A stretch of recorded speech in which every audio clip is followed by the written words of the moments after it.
is going on, guys? This is Guitar Man for CODZ115, and today we have a tutorial video on how to build the special swords that are in Shadows of Evil Black Ops 3 Zombies.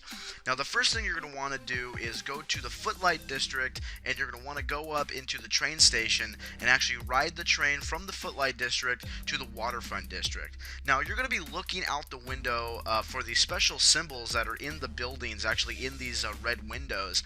They're kind of hard to miss, but they're kind of easy to spot. It's a weird combination.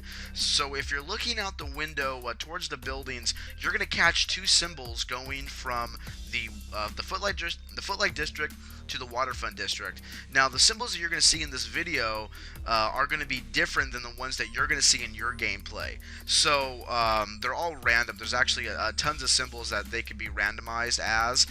So the ones that you see here aren't the ones that are going to be in your game, most likely. So what you're going to want to do is once you spot these two symbols, you're going to want to write them down so this way you know. If you're playing solo, you can just pause the game as soon as you see it. You can still see it through the pause menu and write them down for reference. And once you ride the train from the Footlight to the Waterfront District, you're going to want to rebuy the train, but you're going to change the destination now to the Canal District, or the Canal Station, right?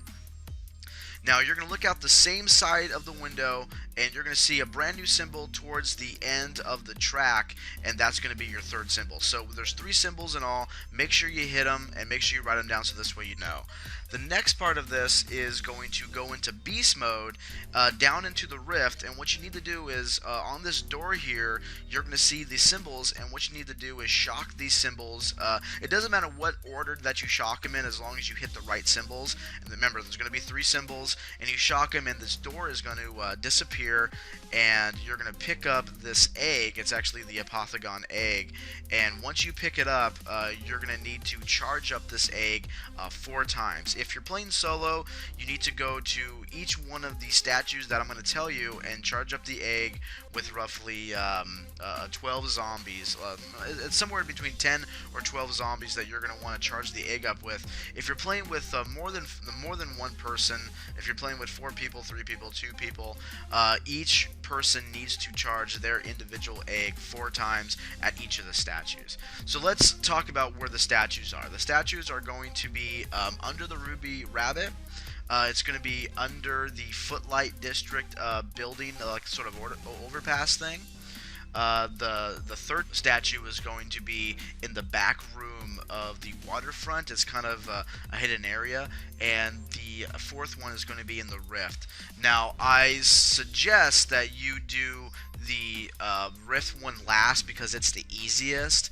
I would suggest you do the one in the Waterfront the first, then the Footlight District, then the Ruby Rabbit, under the Ruby Rabbit, and then in the Rift. And so this way you have some training spots, and if you are doing this at a later round, it's going to be easier to do them in that order rather than mix them up and then get trapped or die or something like that.